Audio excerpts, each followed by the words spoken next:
is showing that there's a buildable, the yellow area is the buildable part of the lot.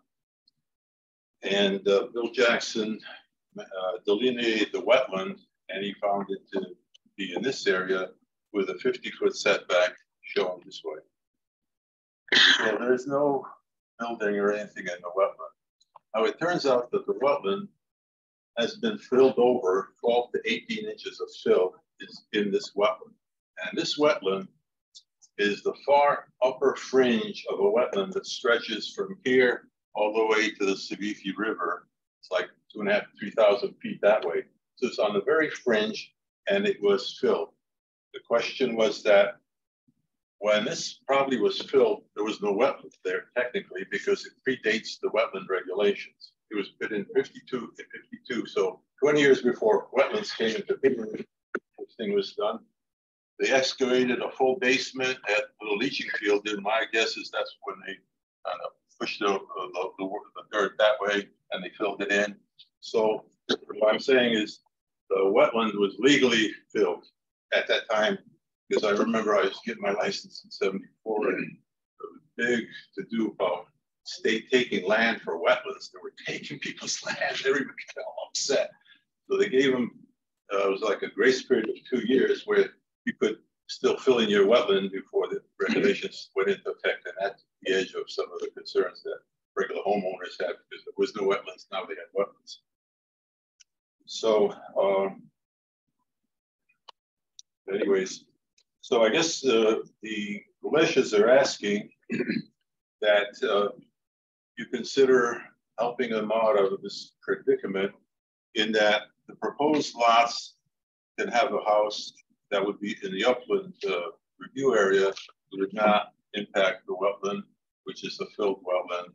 It's on the edge, fringe, it's kind of marginal. I don't know, a wetlands guy, but I've been around wetlands, etc.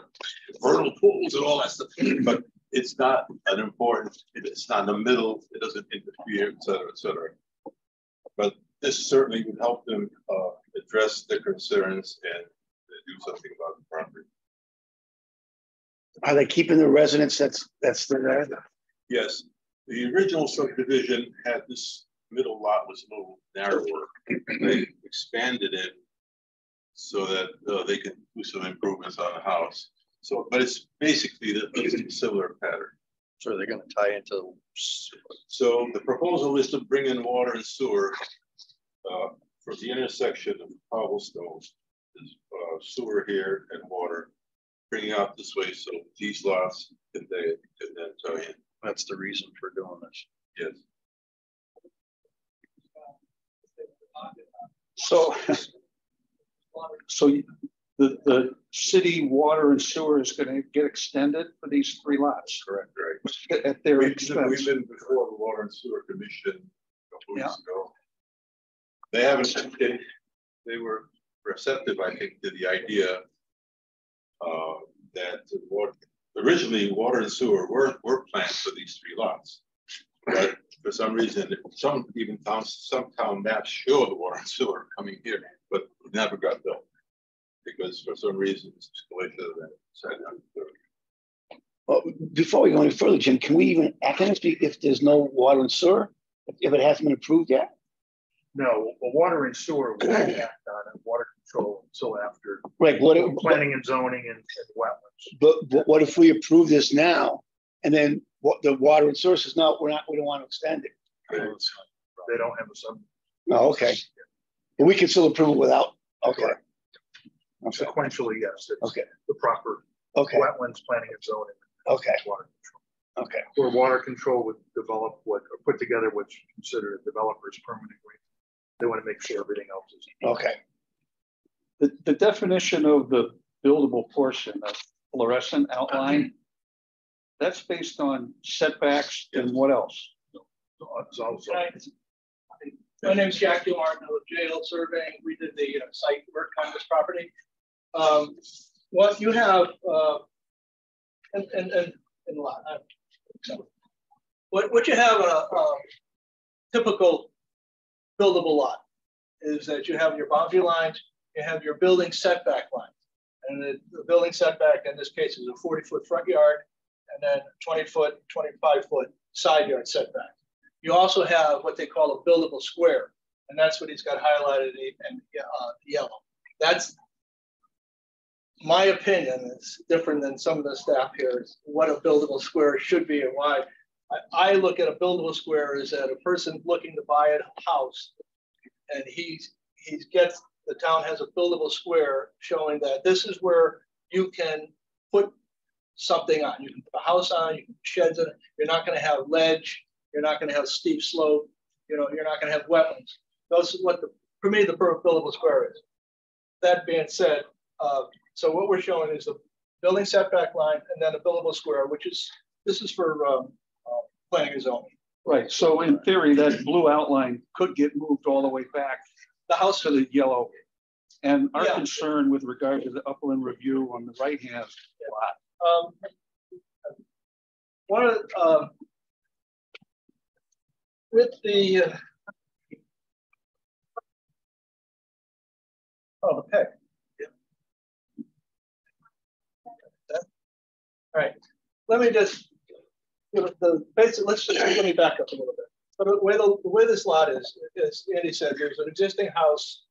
It's up at the highest point. So this lot and this house and the septic somehow dropped back here, kind of splits this lot now. And the homeowner on this lot over here, he's put if you've been out there, you'll see there's an earth berm with arborvitaes all along here. And then he's put a drainage system, a 6-inch drain with different manhole, a little manhole cover, not manhole, little yard drain covers. It's got a series of those over here. That's draining all out the left. The property, besides having the setback lines and everything else on it, has a 30-foot conservation easement over on this side. What the easement says is that there's no cutting, no trimming, no grading, and the only thing you can do is you can go in here to clean up and keep the drainage ditches that's in this area out, open and clean. The town storm sewer system comes down the hill to a catch basin here, ends, and then goes back into this system over here. What we're looking to do is put 2 new houses on. The septic system, he said, it's just a big hole right now. It's gone, done, and the well is contaminated. So what we're proposing to do is come off of the existing sanitary line, come out with a force main, and that was explained, but we're going to come out with a force line. We're not going to go in the road with it. We're going to come up and go into the grass belt, down over, bring it up to the houses, 2-inch force main, and then we will put in an 8-inch duct iron water pipe, and again off the road and up, and then I believe it'll be capped off with a fire hydrant at the other end. Far end. That's something we've met with water, and they're what we're doing. They didn't want to approve it yet until we got approval. Approval starting in, and then we're having dialogue with them that they would might pay for the pipe and we would pay for the labor on all this stuff for the water. So with that, what we do is we would put in a force main into the house, copper line into from the water line into each house, and now service them with water, and then over the force main going back to the manhole over here, coming out of the water main. What I started to say, this neighbor over here, this is, if you've gotten a chance to see, this is up higher over here, the garage and all that. So the way this lot drains, it drains like that. It goes off to the northeast into the woods over here. The neighbor over here has put this drainage system around, and he's got an earth berm blocking the water from going to his yard. And over on this side, the neighbor has done basically the same thing, put a 6-foot stockade fence up, and then a berm, and then both of them have arborvitaes growing all around it. So basically, this lot is stopped. You know, the water can't go this way, and it can't go this way. It goes out that way and out over here to the woods. So one of the things we were talking to Jim about doing stuff. What do we do with drainage? And all. One of the things he suggested is that for the roof drains, we're putting in Caltech drainage chambers and for the catch the roof drains on all 3 lots, or all 3 houses. So we'll take up the drainage in that. This dark line is We're proposing a French drain along here. Again, the road is up and there's about 2 or 3 foot drop. We're going to put a French drain around here and into this, over to the drainage system over there, the natural drainage system. And we did have one neighbor say that the water came off, went into here. And I've gone out this past summer on the big heavy rains and just sat there and watched it. I have never seen anything flooding in there, you know, with the storms we've had this past year. So I don't know what the day when that gentleman had the problem, if the ground was frozen or was during a hurricane or whatever, but it does get water down. So we're concerned with that ourselves. So we're proposing to put a French drain in to pick up the water or bring it over there. Again, this is the limit of the upland review. We have no impact at all in the wetlands. We're not doing anything in the wetlands. Again, Jim suggested that we put some plantings in here. So I got winterberry and red maples for putting in that area into the wetland. Again, the wetlands is a lawn.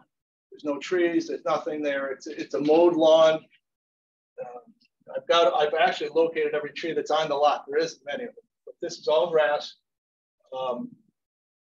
I've never had a problem walking in like some of the neighbors over here. It's pretty dry every time I've been out there. And so the wetlands itself, there's no such thing as insignificant, but the wetlands are pretty much gone over here. They've been filled over, but we respect it. Jackson has flagged them up. And again, back to the old subdivision that we showed you previously, there's never been any other reference ever in any developments to wetlands in this property. So we do have them, we got them, we respect them, we're trying to stay away from them. And our grading is all going off this way. We're putting some plantings in it where we can. We can't really go past this line here. We can't do anything. It's all wooded anyhow. So that's the long and short of it. The house, I think, the house I had to design the lot so they want probably a 10-foot addition on this side of the house. It's nothing that we're proposing anywhere on it, but I'll be honest with you, they're thinking about doing something. One of the reasons the houses are where they are, we put them up front more so because of the grades. And we put them up front. We're raising the grade of the foundation so that we can get these chambers underground. Because these lots go down. So if we don't build up the front enough, we can't really bury the chambers. So it'll require some filling in. Yeah. In more. So basically, the road in front of this house is what, about 3 feet higher than where the house is? Yeah, they are. It's a good drop, and there's a picket fence along there now. Building square, the same thing on the house all the way to the right. Yep. Yeah. It's the building square. Technically, it's 72 feet. It's a 72 foot square, so it does go over to the conservation easement area, but. Just thinking in my head, with planning and zoning, I was thinking that if they came up and said, well, you've got a building square that's over into conservation, it doesn't work. Well, technically it doesn't work. A building square is a building square. But then I started doing the math, 125-foot lot, take away 30 feet on that side, 25 feet. I still got 70 some odd. I got 76, 75 foot. I've got room for the building square. So the building square over there, but I pushed this one up front. Instead of having a streetscape where you have all, I moved them up front so that we stay away from this, and we also get the grade to put the drainage in. And we're putting the drainage in both cases, all 3 cases, in the front of the chambers. The garages are part of those homes that. Yeah, they're ranches, I think. And nothing specifically is done on driveway runoff. It's just the roof. Just the roof. Yeah. And what's to prevent someone or you all from moving this house on the right further back? This commission. Yeah. You guys. I mean, I don't like to see you guys say the house is site specific because of the design, but you could come up with a location. I don't, Jim. We could certainly you know, the side and the front design and the layout of the house can vary. Perhaps we think about a, you know, the back side of the home, just a dimension off the street line, no farther back within the buildable square. Because you're already, that building is already in the upland review area a significant amount. You would just be pushing it closer and closer to the wetland, which I get. We don't want to. That'd be our concern, or my concern. No, I can work. I can work with Jack. Trust me, Not a big deal, but I want it up this way, you know, well, a buyer might have a different idea. Well, actually, think about it. Why would they go back? Because, you know, they're getting more. They're getting more of a front yard, or more of a backyard. It's really the privacy you want. Right. Number one. Number two, it's a lower cost for driveway expense. All the utilities. You know, it's better to be closer. Our forefathers have built all their houses 15 feet off the road. They know what they're doing. Right. So that's basically what we're trying to do. And I would assume you're going to want to table this to public hearing. I was going to suggest only because of the neighbors around there. I just think and technically they're directed back. To right. Yeah. All right. So we expect that. So, anybody else? Any other questions? No. Jimmy, you're no. Okay. I can certainly work with Jack as far as the footprint of the house. Yeah. That's really the only one. Yeah. So, I mean, sometimes you get site specific. It's got to be that house, and you know, like, oh, it's got to be this design house. We just throw that as something. But site specific to me means it's got to be in that location. Right. Where the back of the house is, it can't be any. We can make a larger box for the house, and as long as it falls within it. Right. Yeah, you guys, you know, if you say it's got to be this work it out from the road or that from the wetlands itself, that's fine with us. Yeah, reasonably minimize the encroachment into the upland. I don't really want to restrict you, but do the best you can. Yeah, I understand your concern. I said in my town. So there's no other questions or comments. I'd like to make a motion to go application 23-01W to a public hearing next month. Commissioner Rogan will make a motion to move application 23-01W to a public hearing next month. Can I have a second? Second. All in favor? All right. Thank you, gentlemen. Thank you. See you next month. Next, application 23-02F, proposal by Colvest Kensington LLC to construct parking areas within a flood hazard zone on lot 2A, block 84, Porter's Pass. Save the best for last. I got good news for you guys. This by the way, Peter Lapointe from Colvest, representing the owner on this part. My name is Bart Bove. This property does not have any wetlands. So you're here under your jurisdiction of the FEMA floodplain. So you don't have to wait for me. You can approve this thing tonight and get this off the agenda. Hey, listen, keep it up. I'm gonna table it till next meeting. This is a piece of property located just to the north and east of the Colvest property, where the CVS is located. If you were following some of the websites in town, you'll see that they approved the Starbucks in this location recently at the Planning and Zoning Commission meeting. This is due to the fact that the commission recently changed their parking for fast food to allow less parking than presently happens, so they were able to do so this time. There are 7 parking spaces that are located in this location that we had tried to defer, meaning we showed the spaces, but we were deferring them because we really didn't need them for what we're doing. We needed them in case this extra unit next to the Starbucks happened to have a fast food type use. We were going to come back before this commission anyway and work out a plan. But the commission, in their wisdom, when they approved it, did not approve the deferral of parking spaces. So to get those parking spaces in there, we need 60 cubic feet of filling within the flood hazard. Was it feet or yards? Feet. I stand corrected. Which is approximately less than 4 yards. I was gonna say wheelbarrow. To build those parking spaces.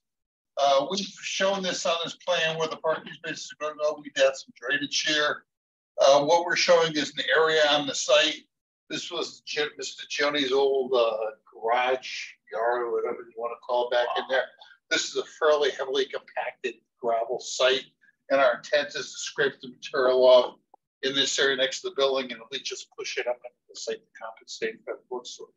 Eventually, Cole has plans on developing this property to be a more comprehensive development plan, and we will deal with all the flood storage issues. There's a pipe that goes from the pond to the north of Points Pass, goes into the pond, so forth, up and shop. We didn't take it into account. We have to take it to the flood storage. You can see some of this site has leaked through this. We're pushing the curb cut over. We're adding a few more parking spaces to try to alleviate some of the concern the commission had for excessive travel within this area. So we're here basically for the additional parking within this flood hazard zone. Flood line is dark dashed line that flows through here. Colvest owns this property. They also own this property, which is the old News Bakery. Now it's and the old Mary's. The old Mary's, yeah. Right. And Peters and Mary's and goes down to the old Hatfield building down here. So we're going to do a more comprehensive plan, and we'll deal with all the other aspects for to get this permit going. And mind you, we were given our approval Thursday before the holiday, and I think by Monday or Tuesday we had this application, so we moved rather quickly to put this thing together. Jim was comfortable with it originally, and I'm sure he's hopefully comfortable with it the way we're going. But again, we're looking at 60 cubic feet of material. my only concern is nothing to do with the wetlands. Is anybody going to get killed walking across there when somebody's coming through the drive-through for the CVS? They're putting fencing through there, and we've got protective screening through the back in here. This thing went through 3 meetings, planning and zoning, with comments and stuff. So hopefully these parking spaces will be used for employees that will park down there and alleviate the need for employees to park. We don't think those spaces will get used. But I'm giving the company space. So that's where we are. And again, the other thing is, it's just so the commission is aware, Jim and I had discussion with Mike on drainage. We are putting the sponge type inserts in all the catch basins here. We've also agreed to put somewhere in this location, might have changed now with parking, but to put a hydrodynamic separator in there for water quality to this site. Now, how are those new parking spaces going to affect future development? Are they? It won't, because we'll use this new curb cut. We're moving the curb cut over. We'll build curb cut. We may not even need these parking spaces because we reconfigure this whole site, but we'll balance the parking for the potential use here, for this use here. We've got stormwater management we have to do here. We potentially got a parking down below here, but we'll build everything to compensate. And you're good with this, Jim? Yeah. Anybody else have any questions or comments? Nope. Okay. What's that? I think we need a public hearing. Yeah, I think so. Yeah. Can I make a motion to approve application 23-02F? Yeah, I'll make a motion to approve application 23-02F. Second? Second. All in favor? Aye. Thank you, John. Thanks, Bart. I thought you kept saying 60 yards. 60 cubic feet. That's a wheelbarrow. Big Mason wheelbarrow. Yeah, it's a bucket on the down here. Any correspondence? Not included within your package. No, it's been a quiet period. And there's nothing else outstanding going on out there. So, if not, have a motion to adjourn. Motion to adjourn. Second. All in favor? Right. Yep. Aye.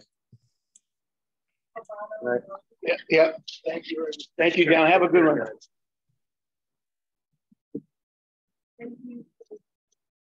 Thank you. Yeah, thank you, John. Thanks, Seven. Yep. Sorry I couldn't be there. I was a little under the weather tonight. Oh, okay. John, are you up for reappointment? Yes, I sent in the form to whoever I was supposed to. Thank you. Yep. All right. See you next month then. Yep. Take care, everyone. Have a good night. Bye now. Since you brought it up, I'm gonna do this year, maybe next year. Okay. Just so you guys. How long are you doing this?